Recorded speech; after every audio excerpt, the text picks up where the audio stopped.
welcome. This one is special for me because Jennifer Wiese, and I love Jennifer, good friend, and incredible journey. So I'm excited for her to share her journey about Be Free and her family and how she leads and how she loves her people and the community. Special person. This is a real treat today. So, and I don't say that every week, do I? Or every time. So and everybody's been great, but Jennifer's a special person. You'll see that. So We go back a little ways, don't we? A little bit. Yeah. So let's start off, Jennifer. Can you just share your story and what inspired you to start this business? It's one of the favorite things I love to talk about. So, because I'm a mom, and this is deeply personal to me. So, Be Free story started when my oldest son was diagnosed with autism at age 7. And so, through that whole journey of learning about autism and what that meant for my son and for our family, and I'll backtrack just real quick. If you think back to 2007, were you kids born then? You were babies, but the understanding and the prevalence of autism and the information and the support for autism was not what it is today. And so we've come a long way. But back then, in 2007, the information was sparse. The empowerment was not really there, and the resources were really not readily available. So my husband and I, when we were given that diagnosis for our son, were terrified. We didn't know anything about autism, only the very, very severe cases and like Rain Man and things that you saw on TV. So it was a really, really scary time for us. But we are problem solvers, and we're parents, so we want the best for our child. And so my husband often says, like, my mama bear instincts came out, and they did, because I had identified an issue with one of my little cubs that I needed to find a solution for. Not a cure, but a way to make his life the best possible and the most impactful and the most powerful. So where we landed was with food. We started looking at food as medicine. And through that whole journey, we landed on gluten-free and specifically real food made with real ingredients that would fuel your body and your soul. So that was our initial that was the reason we adopted a gluten-free lifestyle as a family, to really help support our oldest son. And some of the people ask all the time, what were some of the things that you saw? Like, what did gluten-free actually do for him? Like I mentioned earlier, not a cure. Today, there is no cure for autism, although there's a lot of things in the news right now that are pointing to, in September, we might be hearing some additional things, some additional information that's leading to the cause of autism, which then would lead to the cure to autism. So that's down the road, and that's not on me. What we were looking at was food as medicine, and it started our journey. And then it kind of, some of the things that my son was seeing positively from a gluten-free diet were his attention was increased. He was able to kind of just be more engaged in his world and in our world, and so that we could communicate and connect with him, and he was sleeping better. And so those are pretty big things when you think about. So those were impactful enough for us that we felt like gluten-free was something that we could hold on to and we could adopt as a family. And then in 2008, gluten-free started getting popular, and it was in the media. Professional athletes were using it as a way to increase their athletic performance, and people were just paying attention more. And so the opportunity was ripe, and we did some farmers markets in the early days to just kind of test our recipes and our product and what we had, and we did that for a few years, and then we stepped into it at a different level. So whether you're in the leadership class or the entrepreneurship class, doesn't matter. The things you heard there were personal challenge, something you're passionate about. I mean, entrepreneurs and leaders serve other people, and you're not only serving your son and your family, but you're serving a whole lot of people.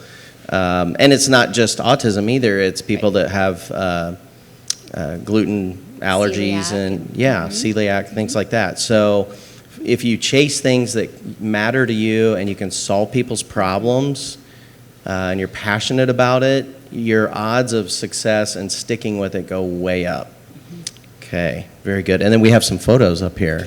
We do have some photos. So I thought this was a nice little opening photo to kind of give you a little glimpse into the past and kind of where we are right now. So it's kind of like a little bit of a roadmap, but on the corner above my head, you'll see me with a very short haircut and a big, large mixing bowl. So that was a little rented kitchen that I got started in back in 2008. And so those are the early days. And you also see the words, the promise. So Be Free really started as a promise that I made to my son when he was born. So I made a promise to him that I would support him and I would love him and I would do the best of my ability to provide the best life for him. So that was my promise. And I was committed to keeping that promise all the days of my life. And there's a really cool story coming about that too. His role in the business. Oh, yeah, there is. Teaser alert. But then, you'll see we have been able to crack open doors in Kroger, Costco. That's me in the green with the red pallets. Those are Costco pallets. So that's at our manufacturing facility. Those are all lined up, getting ready to load onto semi-trucks to take out to Costco's. And then this is my son in the red with the white hat.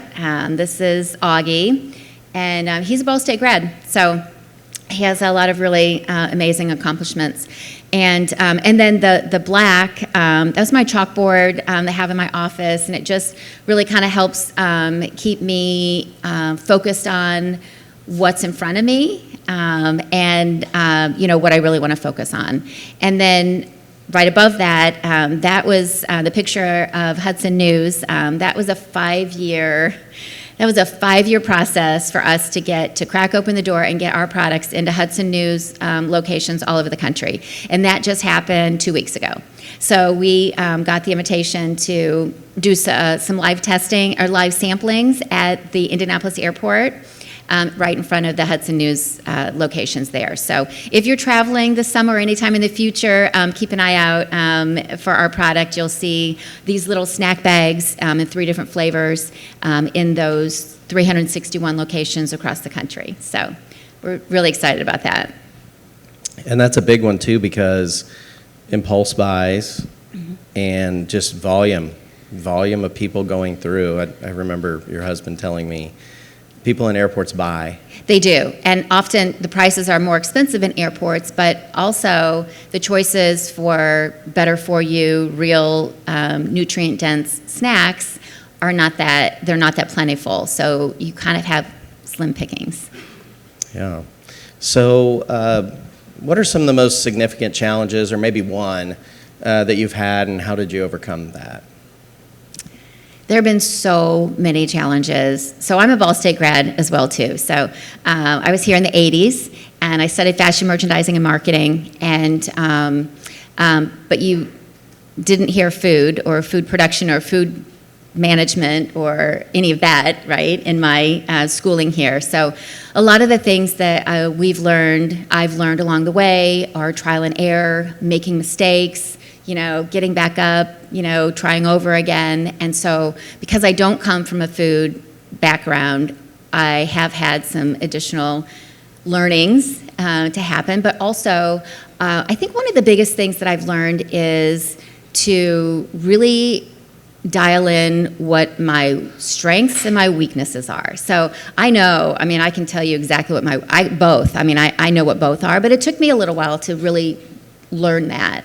And so surrounding myself by people who have the strengths that I don't have has been really impactful. So hiring to my weaknesses is another way to say that, and that's one of the things that I've really learned along the way, but also a specific challenge has been access to capital. The consumer packaged goods industry is very capital intense because you have to pay for everything up front before you get paid. So all of the packaging, all the raw materials, the manufacturing, the transportation, the storage, the marketing, all of that is an upfront cost. So in the early days, I wasn't a candidate for traditional lending. And so I had to be really creative about how did I go and get access to money that I needed to grow my company. And so there's lots of really great resources. But that was one of the early big challenges, because if I didn't overcome that, I was not going to grow my company and I wouldn't be here today. So. Yeah. Those are all things that you have to overcome too, right? If you don't figure it out, you don't move on. Exactly. All right, so this is really special, and I want you to understand how special this really is. I've never had anyone share their pitch deck in classes before, ever. Like an entrepreneur, you might see a pitch deck in a textbook or something like that, but for a real entrepreneur who's grinded it out, who's learned, and she'll walk you through how she came up with this pitch deck too, from like an industry support standpoint. This is a pretty amazing opportunity. So I want you to hear that, because this is unique. So you're getting to experience something really unique right now. And so Jennifer's going to walk you through her pitch deck. Okay. All right. So let's go. So, all right. So here's, this is the beginning of our pitch deck. So, and this was created in 2021. So in the late 2020, just right around COVID time, actually right before COVID time, our company was really, we were at a juncture where we were kind of maxed out. We were a really small, little nitty-gritty team, but we needed some more support. And I always felt like I was on the outside looking in of all these other brands, all these other companies that seemed to be doing something great like I felt I was, and along about the same lines, but I just didn't have the connections, I didn't have the knowledge and understanding that they did, and I wanted in. So we found a accelerator program.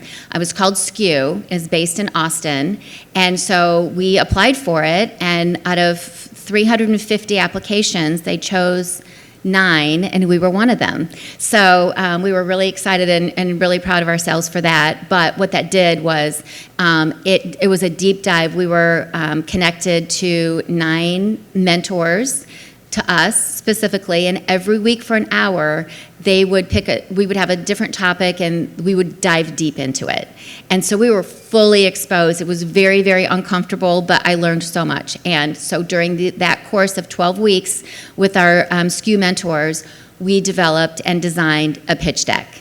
And that's what I'm going to show you now. So, so it starts with an about us, and how our company came to be, and we started looking at food as medicine.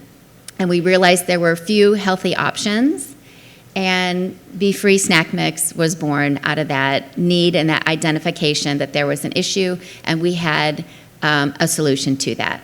And this is a picture at that time of my son and I. So we identified a problem, and the problem that we found was that what we were told was healthy, when we really started looking a little deeper, was not exactly as healthy as it appeared to be. And so some of the products on the shelves had lots of added sugar. Here's an example of one, and then highly processed oils, and then a lot of cheap filler ingredients. And I wasn't really interested in feeding that to my family. And so we found a solution that attacked all of those problems. And so our solution is Warrior Snack Mix. It has all the third-party certifications that consumers today are looking for: plant-based, made in the USA, women-owned, B Corp certified pending. It's a very long, lengthy process. Paleo, which you don't hear a whole ton anymore, right? Paleo is it's kind of fizzled out a little bit, but real food and gluten-free is here to stay. And so those are some of the hallmarks of our products. You'll see 4 different flavors here, and we've had a few additions since this pitch deck was developed. And then some of the hallmarks of the product are that it's power-packed, those soft and chewy chunks with real ingredients that you can see and identify. Diced almonds, sunflower seeds, pumpkin seeds, real chunky, on-the-go, convenient grab-and-go snack. Understanding what consumers are looking for when they're buying snacks is super important too. And we've taken the time to survey so that we know what our consumers are looking for. And we know that taste is the most important to consumers when they're buying snacks. 79% are looking for a tasty snack. 57% are looking for low sugar and 49% gluten-free. Understanding where we stack up against our competitors is really important too. So you'll see a checklist along the top in green of our snack and how our snack compares to some of its competitors. Gluten-free, grain-free, no refined sugars. It's an excellent source of plant-based proteins with coconut oil, no oats or fillers. Unique soft chunks make it easy to have a grab-and-the-go snack. And our women-owned certification helps us stand out amongst our competitors, B Corp. And then also one of the things that is really super sweet and super special and near and dear to our hearts and has been a game changer for us identifying ourselves as a company that does something different is our Autism Jobs Provider button. So we added this little blue button that says Autism Jobs Provider on the front of our package so that people could very quickly identify that is something that we stand for.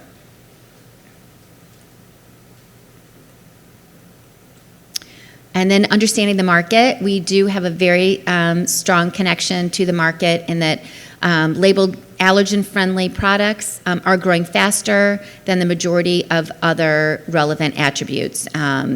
And so, actually, it really got cut off, didn't it? So only all the other allergens, there should have something on the bottom that identifies each one of them, so sorry about that. But the point here is that the gluten-free market is very strong, and it's growing, and it's not slowing down. Clean label foods as well are really impactful for people, strong, growing, and here to stay. 3.42 billion is the industry of clean label and gluten-free, and it's expected to reach 7.6 billion by 2024. We should fact check that and see how we did. 60% of consumers are looking for no artificial ingredients or preservatives, and plant-based, as you see on campus, is pretty prevalent, right? Do you have a lot of choices to plant-based foods if you're interested? Probably. And then 2/3 of consumers are looking to reduce their intake of sugar. That continues to be big. Sugar is, it sneaks in so many packaged products, even canned products. A lot of them contain sugar. So we're winning in a lot of different areas. This is outdated, so 49,000 engaged followers was what we were looking at back in 2021. Today we're over 100,000 and growing every day. And then we've had a 25% year-over-year growth, and that's definitely typically not standard. Growth doesn't typically have 25%, might not sound like very much, but to be consistent like that year over year is really impactful. And then I can tell you all day how great we are, right? But 5-star reviews and other people who are not paid to speak about our product are the ones that I feel like are really meaningful. So, you know, these are just some of the reviews. Delicious, healthful, on-the-go snack, yummy, and not too sweet, with a soft texture, the perfect snack. I'm a customer for life. Those kind of reviews are golden. And then our national distribution is a little bit different than it was then, but at least this gives you an idea. And so just showing you some of the retailers that carry our product across the country. And then this is a slide that just shows our gross margin and our growth year over year. And then you'll see 2020, we had this really great growth trajectory until 2020, and then oops, we had a little bit of a dip. And then, so you know, we can talk about that later if you want. You might have some questions about that. But, you know, a lot of companies were, I'll just touch on it really quick because now I probably piqued your curiosity. A lot of companies during COVID times, especially food products, they had a great year because they were optimized online and people could find their products. And so because they couldn't go to stores, they just jumped online and bought their products. We, on the other hand, were not optimized online. We had a very small presence on our website, and that was about it. So we lost a lot of our sales and a lot of our kind of momentum because of that, because people were inside and couldn't find us. And then it took us a couple years to really get back on track, and we lost a lot of momentum, and it was in this industry too. So most retailers give you one time a year to get in. So they'll have what they call a review period, and then you can get in on that review period, and then if you get selected, you're in and you're on the shelf for about a year if you perform well. Otherwise, if you miss it, you have to wait a whole other year. So a lot of these reviews we missed because of COVID, so that was part of the delay in our growth. And then, so for this round, we were fundraising for $750,000, and we had it broken down into 4 different categories.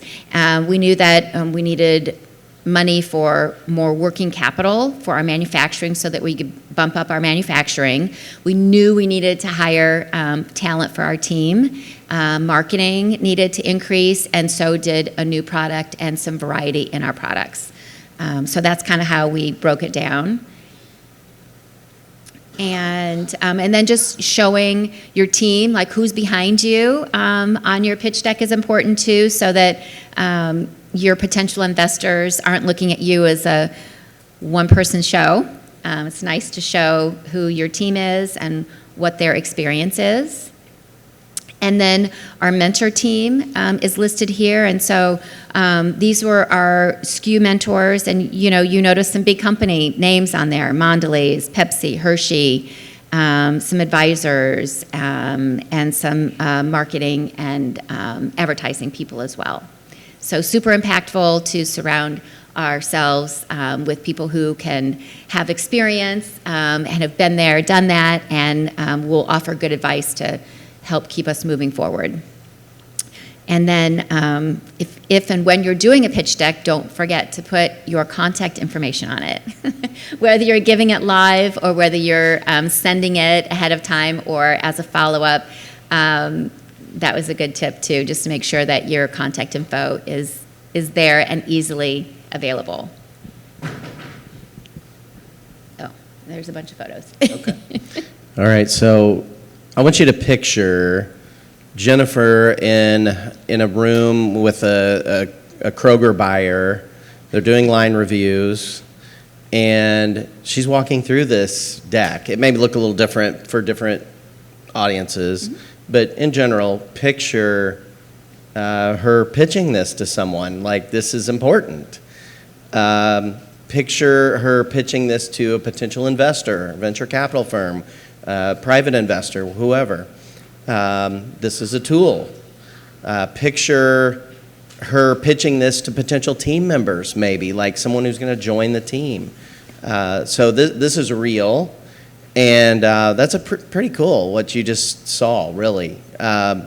Again, and I've done this a long time, I've never had someone share this, so thank you for doing that and walking the students through, because whether you're an entrepreneur or you're a leader and you're trying to get people on your train, these are the kind of tools you're going to use. Yeah. and having something in real life that you can see that this was effective. So this is $1 million pitch deck. So that's one of the things I'm not bragging, but it's the first time we ever went and raised money. And our goal was $750,000, and we ended up surpassing that, and we raised $1 million. And it took us about 4 months to do that. But so I guess why I say that is you can have a pitch deck. I mean, a pitch deck is great, but $1 million pitch deck, might have some elements in there that you might want to take and use for your own, right? I mean, those are some of the best ideas, I feel like. Other people's ideas that have really translated to different industries, but then you see something that's really effective that someone else has done or created, and you can put your spin on it. And those are some of the best ideas, and those are some of the greatest examples that we've used in our business as well. Yeah, and it's inspiration. Because ultimately you're going to tell your story, your team's story. Yeah. But there's heart behind it too. I mean, you get that. She lived this.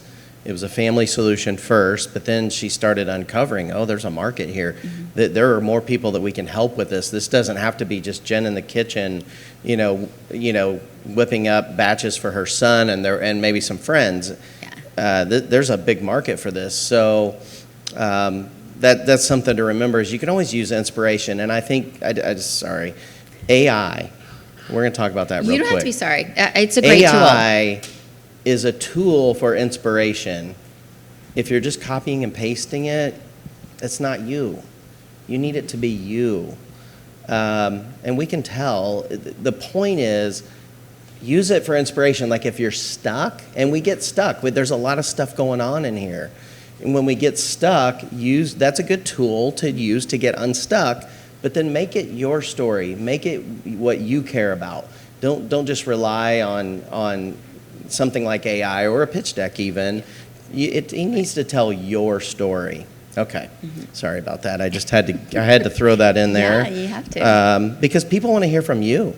They do. And by the way, she's not bragging. She means that. She's a very humble person. So extremely. Okay. All right.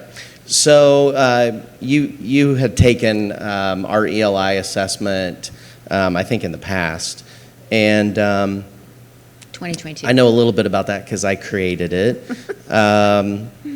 But that assessment, these are general buckets. There's 4 buckets, so this is not pinpointing exact.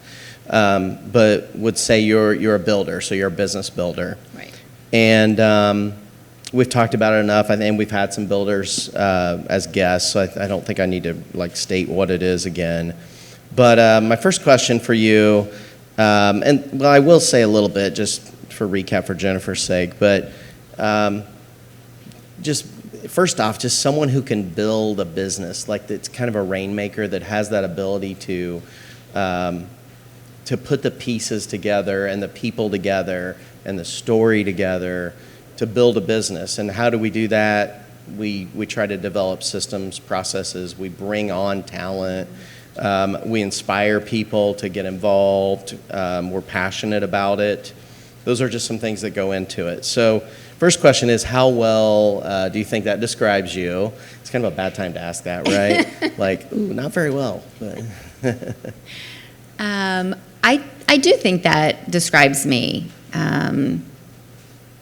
I also, I mentioned earlier, I'm a problem solver, right? And I love a good challenge.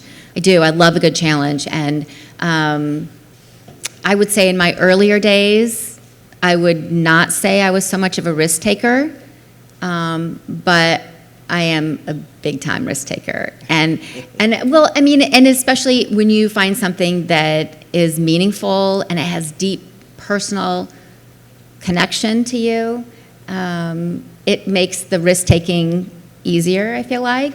But no, I do, and I've always loved connecting people too. So I like identifying the gaps, and I like seeing the skills and the traits and gifts in people, and then matching them to those needs. So I do see that, and I am a natural giver too. So that's just how I was born, and so I do think those traits have served me well in that builder capacity. Yeah, and it's you highlight other people in the product, and Yep. And if you think about risk, healthy risk is when you get confident because you've built something worthwhile, you've put some systems and you've put some things around it to increase the odds of success. There's all kinds of, like you make a 4 or 5 hour drive to make a sales call. So you drive for 4 or 5 hours, and who knows what kind of weather sometimes, I'm sure. Yeah, and then you're there for half hour, 45 minutes, hour. Or 15 minutes. And then you drive back. I mean, that's risk. Real story, yeah. So, I mean, not only financial risk, but also just like personal risk of your confidence, your ego. So. Will I be received well? All those things. Yeah. I mean, everybody has insecurities. Yeah. Right. As far as thinking about the builder style, how would you connect that to how you lead the company?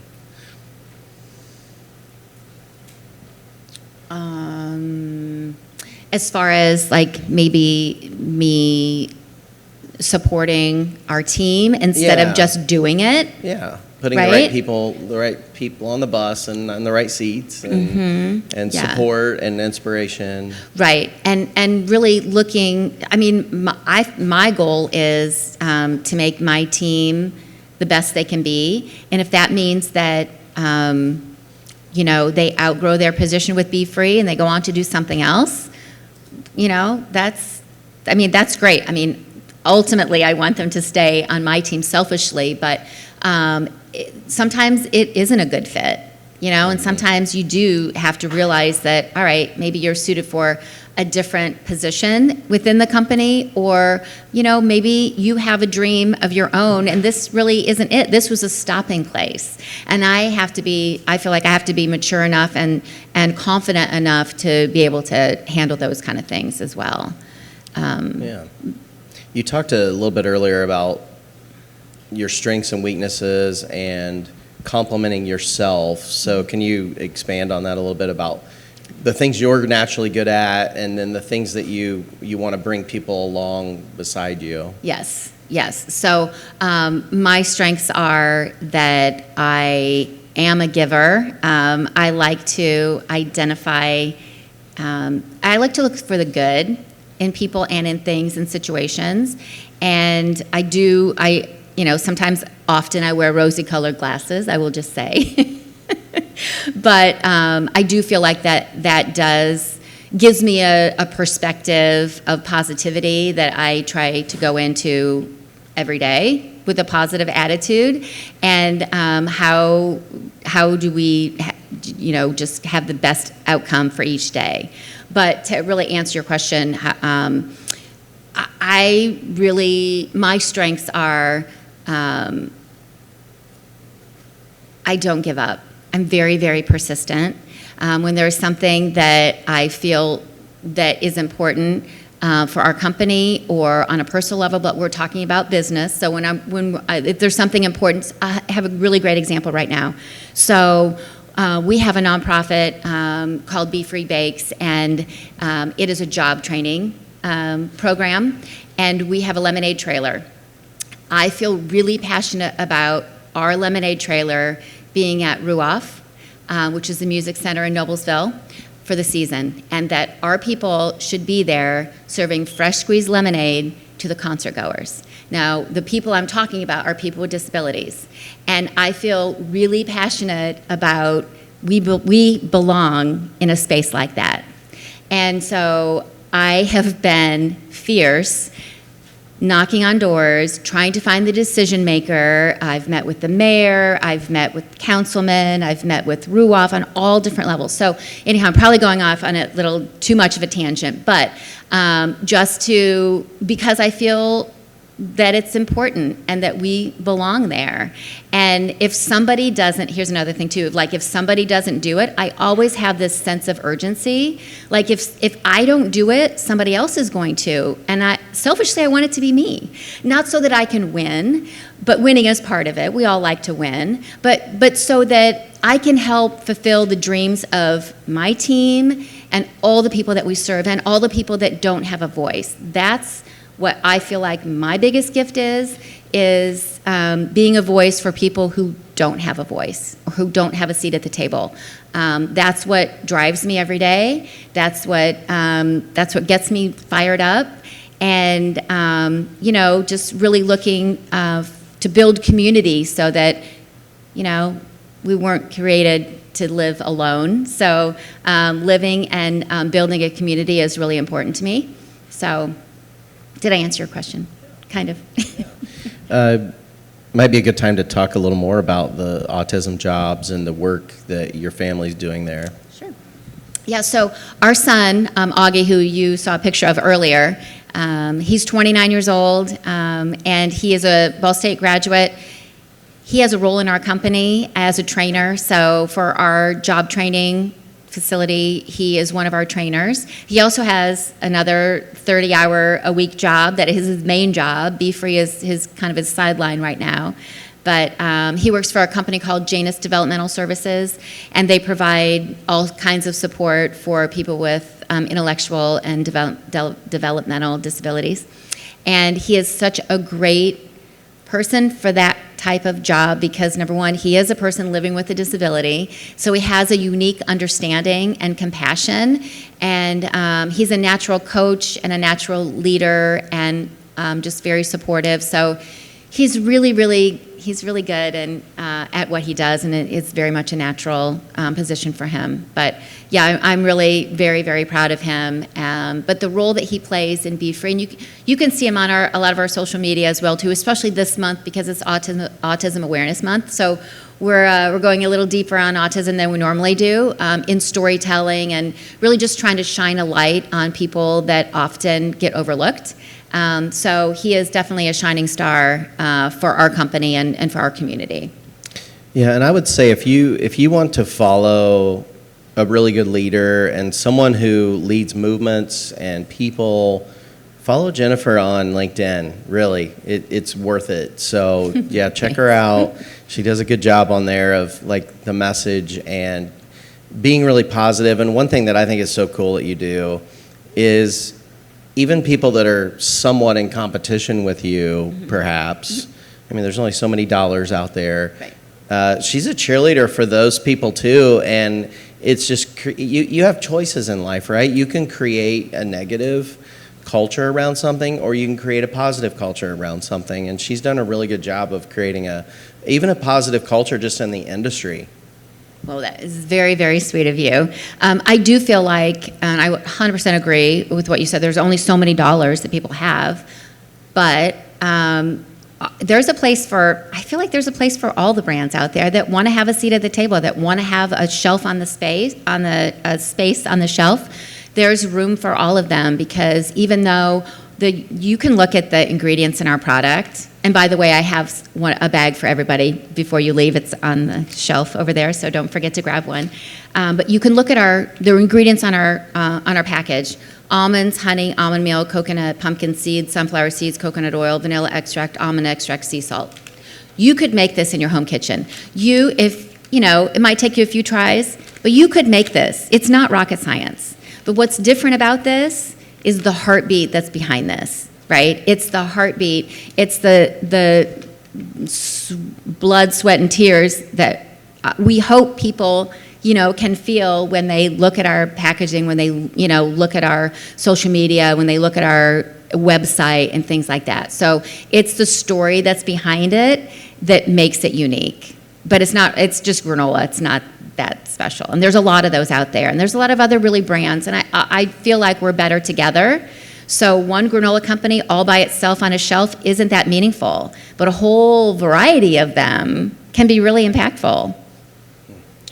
Very strategic and very much so a long-term orientation. and taking kind of feelings out of it, because you could very easily be insecure or take that negative view, and I've just seen her do it. You'll find out when you check out her LinkedIn page. You'll get it really quickly. She really does. She really lives it.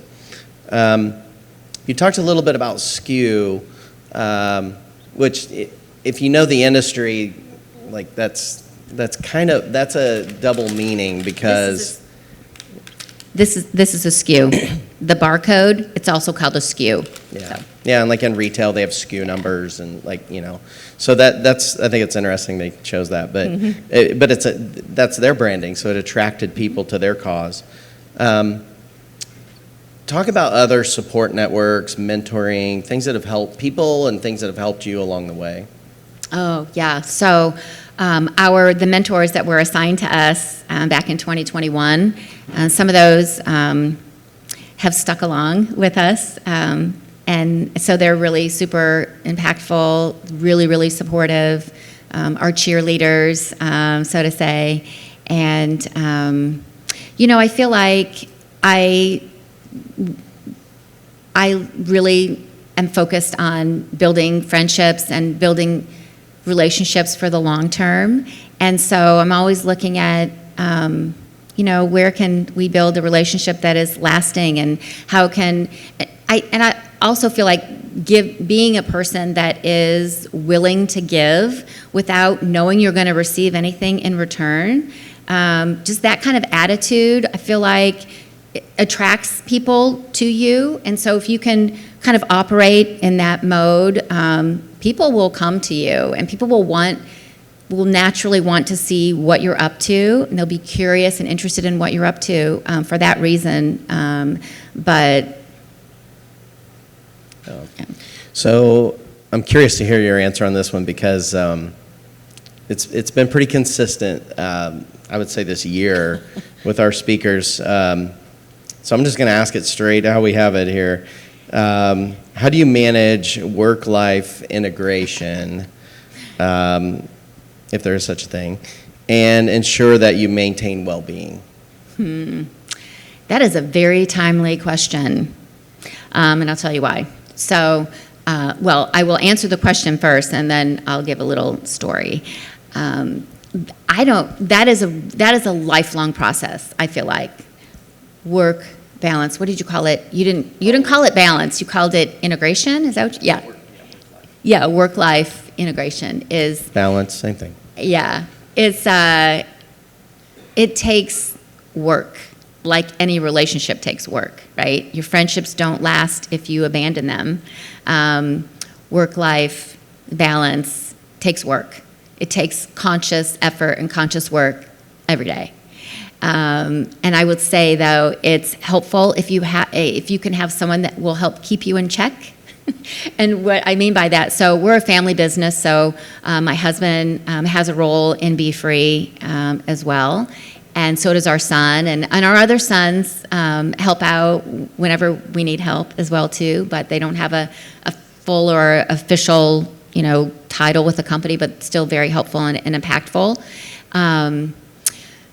But so last summer when we were testing our lemonade trailer, Mike and I did that on our own, and we had our team. So we would deliver it to all the locations because we were the only one on our team that had a vehicle with a hitch and knew how to, drive it and deliver it. We were doing from May to September, end of September, we were doing often 3 events every weekend.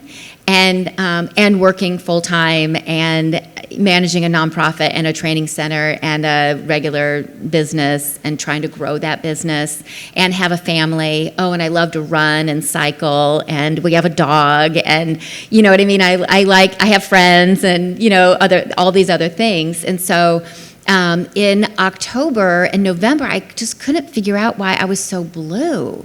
I don't know, it just really got me. And you can all call it, I worked myself to work, and I was so out of balance. It has really taken me several months to really kind of get myself back into a place where I feel pretty decent about what I'm doing on a day-to-day basis and being able to be productive and have meaningful interactions, not just work every day. So that was a lesson for me. My husband and I celebrated our 30th wedding anniversary, and we both turned 60. We did nothing to celebrate either of those things. Those are big deals, right? Like birthdays, I hope y'all are celebrating, even the little birthdays, like all the birthdays, all the celebrations, all the anniversaries, the graduations, the A's or B's or C's on a test, those kind of things are all worth celebrating. So I just got myself into a place that was so work focused that I didn't allow any time for celebration, for fun, for, really anything else. And so it can sneak up on you really quick. So I guess I'll circle back to having somebody in your life that will tap you on the shoulder and say, hey, is everything okay? Because you don't really seem like yourself. Or you didn't show up for XYZ. Are you doing okay? And then maybe just encouraging you to do that to other people that are in your life so that they feel noticed. And sometimes we don't know. Like I didn't know that I was all out of whack until it hit me in the face, And my husband didn't either because he was in the trenches with me. So our check system fell out of check. So we're just paying a lot more attention to those things now because I had a big setback. So, and it's, it was hard to talk about that earlier, but it's important for you all to know too, you're so much younger than I am. You have your whole life ahead of you. And I still have, don't get me wrong, still have a lot of really good days. Even though I'm 60, I still got a lot of really good days, and I'm really excited about what's ahead of me. But, just like being aware of things like this that can happen to you is good just to kind of keep tucked away in the back of your head so you live a good, well-balanced life. Yeah, that's good advice because that balance between all in and too much is so finite. It is. I feel that too. Yeah, so it's hard. It is tough. All right, one last question so that they have time for questions. What would be one piece of advice that you would give to future leaders and entrepreneurs? Say if you were in that seat, a few years ago, let's say. Yeah. I would say find your why and then stick to it. Right? Find it, whatever it is, and it might take you a while. And if it takes a while, that's okay. I didn't start a business until I was 47 years old. So it doesn't always come natural or young, for everyone, but find your why and then build your support around that because people will try to knock you off or people will, you'll get all kinds of, there's so much negativity, but I try to focus on the positive things. But there's a lot of negative input coming all over us every day. So being able to identify your why and then just building up those safety nets so that the negativity and the people who maybe want to knock you off your horse, you don't let them because you have built up some tools and you know your why and you just kind of stay true to that. North Star is another way to call that. I'm hearing a lot of that North Star talk. You guys use that language in your classrooms a little bit? A little bit. Yeah. So just, and just don't stop. Don't ever, it's the Winston Churchill quote that I love, never, ever, ever, ever give up. So the strong survive. It's true. Yeah, remember, if you're in my class, remember, I think it was around spring break, maybe after, we did a week on purpose and passion. Nice. It's real, like it has meaning, and it'll mean more to you as you go along in time. You'll realize it's either energy giving or energy taking, the work you're doing and the things you're doing. And so you really want to find out what drives you and what your purpose is and chase it hard because then it's fun. It's fun. Then your work is not like your work. Yeah, not to say there won't be setbacks, but it's fun. Yeah. All right, you ready to move? Oh, we got to do our awkward selfie here. Picture. You want my phone or you got yours? Yeah, okay. I feel like she's better at this. I'm not a silver girl. We don't need this. Oops. Oh, you're good. You're all right. Clicker. I didn't break it. Do you want me to? Yeah, I think you Okay. should. Yeah. Be careful. We're not falling. Oh, that's really not very good, is it? There we go. There we go.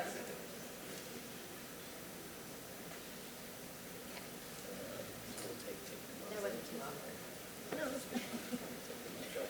I will not. I'm gonna go this way.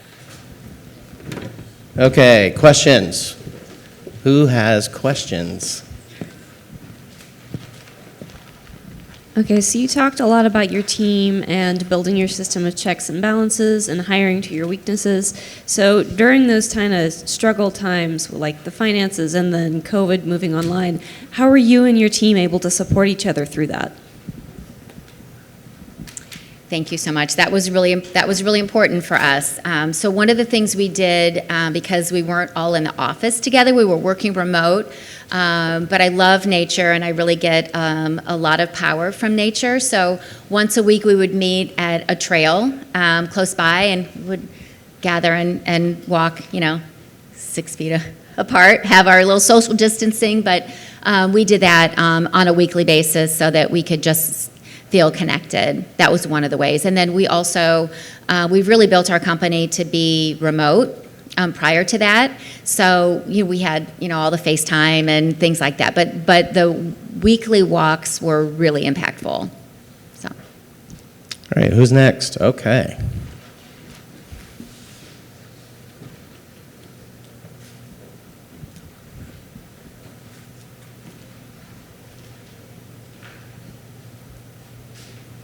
I guess I could just stay up here. Molly never asks questions, so. Thank you so much for coming and sharing your time with us today. Really appreciate that. So, we see your personal branding all over your business with your story and just with who you are, your personality all over your business. But how did you develop your business's brand and using, because you studied marketing, right? I did. Is what you said? Yeah. Yes. So how did you do that? And because we can see it has a very, unique look to your packaging too. So how did you do that? So I worked with a designer, and so together we had some brainstorming sessions, and with her unique talent and our ideas, and just really kind of taking cues from what was already in the marketplace, things that I liked, other brands, elements from other brands that I liked, and then really just kind of zooming in on what we wanted, the most important things to be noticed on our packaging. And it's taken, it's gone through some evolutions. This is, I think, our 5th package redesign from the very beginning. So just taking all those things, and then also looking at what's important to consumers. So, the package is on the shelf so that a consumer will pick it up and then put it in their cart, but you have 2 seconds, for a customer to decide they want to pull it off of a shelf. So looking at, what are the important things, elements, attributes, things that we want customers to notice off of our packaging, and really kind of dialing in those specific types of things. So Thank you so much. you're welcome.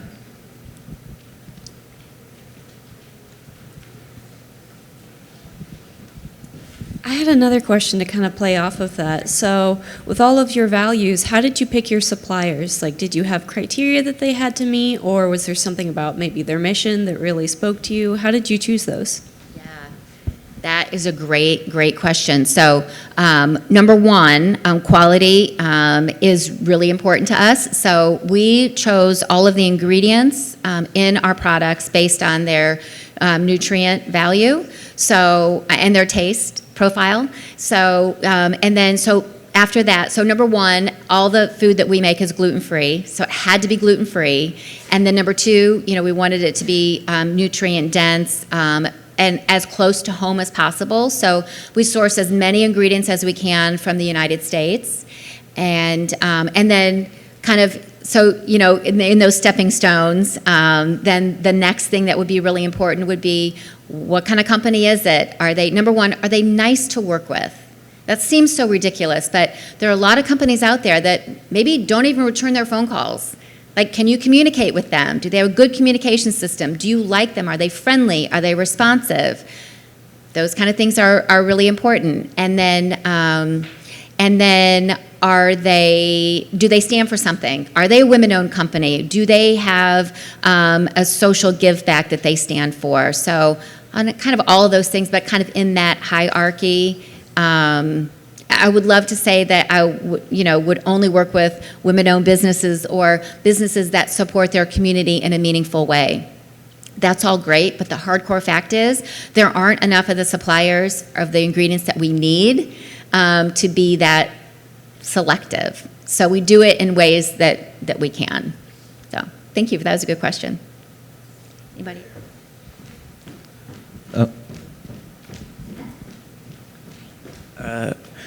Hi, this is a bit of a two-parter. So I saw like the names on your stuff. I assume that's like people on your team came up with their blends. And what's your favorite? Oh, okay. Good question. So I'm glad you noticed that. So we're a family business, and every package, every type of item that we have is named after a family member. So we have 4 sons, so each one of our Warrior Snack Mixes is named after a son, a father-in-law. I have a new grandnephew. He's adorable. His name is Theo. So he has the namesake for one of our newer products, which is a granola cookie bite. So you'll see that on our website. It's not in stores yet, but I'm working on Costco. So hopefully this late summer or fall, you'll see those granola cookie bites in Costco stores. But that's kind of our namesake, and it's a family element. And I guess when we run out of family members, well, I don't know, Dr. Rob, you want us to name a product after you? My favorite right now is Drake's chocolate brownie. It's one of our granola cookie bites. It tastes, I'm not sure how we did it, but it tastes like a crunchy brownie in a package. So, for anybody who likes brownies. Oh. So I have questions it's kind of going to be 2 in 1. So what was scaling like as far as going from supplying, a farmer's market to, the stores like Costco and Kroger and things like that? And then the second part is how does scaling production work? Because you're not making it in your kitchen anymore, and you're not in that small rent-a-kitchen anymore. So Right. So how do you go from kitchen to a production facility? Those are great questions. Step by step is how we did it. There's a lot of ways you could do that. We did it step by step, meaning when we were moving from our farmers market to our first large retailer, we were working out of a little teeny tiny kitchen, and then we found, and so also one of the other things that's really important to us too is we have certifications for gluten-free. So that means the manufacturing facility has to uphold those high standards, and they have to have very high certifications as well. And then if you work with a Kroger or a Costco, they have the highest manufacturing standards in the industry. So they have what they call SQF2 certification. So in order for me to even want to go into those stores, I have to work with a manufacturer that holds those certifications. So when you put that on top of gluten-free, there aren't that many to choose from.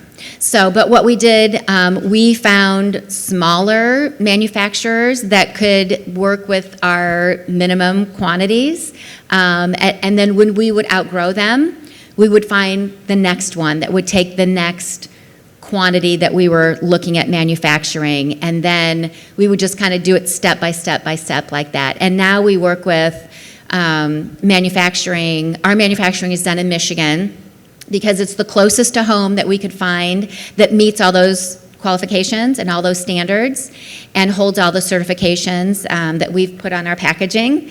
So, so we work with a manufacturer in Michigan that can run 3 shifts. So we still have some growing to do with them. We haven't quite outgrown them yet, but we are always looking for the next step. So we're looking at, okay, once we do max out where we are right now, we have 2 others in line. One is in Wisconsin, and one is right outside of New York.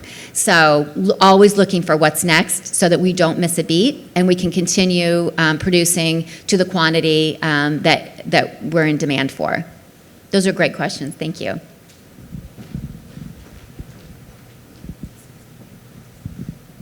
So you talk about how having a family-owned business is super fundamental for that. How was the process of maintaining a relationship with your family and then separating that from the business, as well as the process of finding people outside of your family to bring into that family-owned business? Thank you for that question. I was looking to see if my son is still here. So my son, Drake, came with me today. Do you want to help me answer that question, Drake? Oh, the question, yeah, stand up for us. Okay, this is Drake. He's the youngest of the brood of the Wiese family. And so the question is, how is it, how do we make the distinction between work and family when we're in a family business? How do we do that? Well, that's kind of difficult because I guess when you own your own business and everyone's involved in it, it's not like a 9 to 5. It's more like a 24 hours thing. Yeah. Like they work super late every night. Like she wakes up at like 6 and she's done working at like 8. And so it's really hard. You have to like carve out your own time and what works best for you. It's a different lifestyle than working for somebody else. I mean, that's the best answer I can give. It's not the same for anyone. So. You know what? Thank you for that. I knew you would have something really insightful to say because I would not have said that it's a different lifestyle, but you're right. It is a very different lifestyle. And for those who haven't been exposed to life as an entrepreneur or an entrepreneurial family, we roll different. We just do. And so I appreciate that. But you had another part. What was the other part of her question? Do you remember?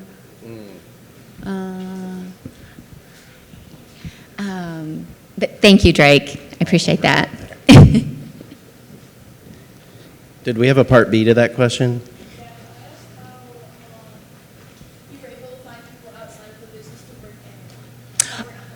Yes. Oh, yeah, okay. yeah. That's unique too. Yes. I feel like because not everybody wants to work for a family business. I mean, it's an intimate bunch, right? Like, so I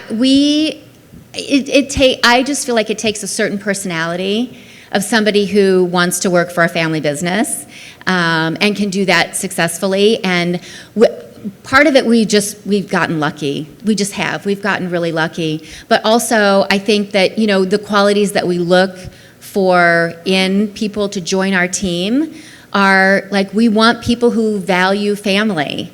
That's a pretty big deal for us. So if you're somebody who really, doesn't have some of those same qualities or some of those same values, it might not be a great fit. Not to say that it wouldn't work, but yeah, we really look for those qualities that are, people who do want to roll a little different. Think outside of the box. Family is first, and so that's a really big deal to us. So we offer, flex time. You don't have to come into the office. You don't have to come to a certain place every day. We have a team meeting every once a week that I like the whole team to be there for. Outside of that, I don't really care when you get your work done as long as it gets done in a timely manner. So we do, offer a lot of those flexibility things for our team that is not family. So, yeah. Maybe 1 or 2 more questions. Anybody else? No. Corey.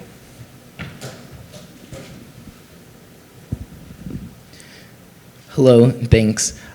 Hi. Yeah, it's good to see How you are again. you? Good to see you. I'm good. Can you just share one thing you want us all to know? Like, if you could think about something maybe aloud, just just a piece of knowledge you picked up on your journey through life that you think we should all just be aware of? I got one. I think you're going to like this one. You might have heard this one already. To those of you who have heard me talk before, the biggest thing that I want you to know is that you have unique skills and talents that no one else does. It sounds corny, but it's so true, and you need to know it. And if you need to write that on a sticky note and put it on your mirror so you don't ever forget it, I want you to do that. But knowing that you are valued, you are important, because there is no one like you, and everybody has something to give. Hopefully you had an ear for that. That's good advice. Everybody has a unique world perspective. Yep. I think that's a great place to end. Thank you, Jennifer.